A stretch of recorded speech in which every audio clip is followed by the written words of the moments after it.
Alors que la presse argentine relaie de plus en plus souvent les cas de violences extrêmes faites aux femmes, le ministère de la Justice vient de créer un bureau consacré aux crimes et délits à l'encontre de la gente féminine. Veronica Di Tommaso est la procureure chargée de recevoir les plaintes. Son téléphone ne cesse de sonner. Nous enregistrons toutes sortes de délits quotidiens, influencés par différents facteurs, parmi lesquels l'aspect culturel de cette violence envers les femmes. En Argentine, l'idée selon laquelle femmes et enfants appartiennent à l'homme est encore assez répandue.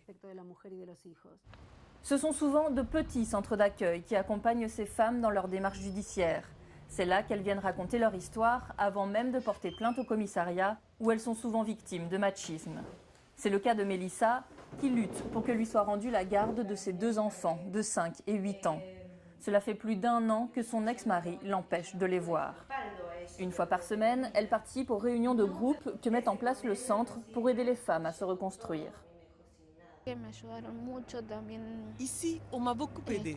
Ça aide aussi d'entendre le récit des autres femmes, de voir que je ne suis pas la seule à passer par une telle situation.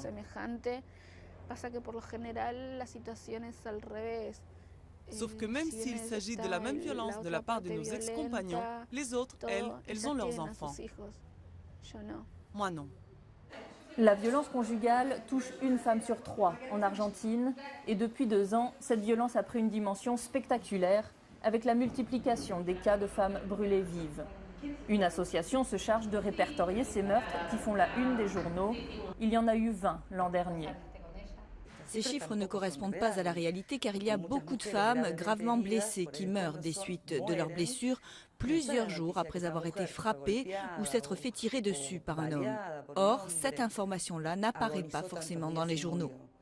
Des juristes se mobilisent pour qu'une loi qualifie les meurtres de femmes comme des cas de fémicide, autrement dit des crimes perpétrés contre les femmes pour leur seule condition de femmes. Ce nouveau terme légal permettrait de demander la perpétuité contre ceux qui ont tué leur compagne ou ex-compagne, qu'ils étaient mariés ou non, mettant ainsi un terme à l'impunité dont jouissent encore trop souvent les hommes violents.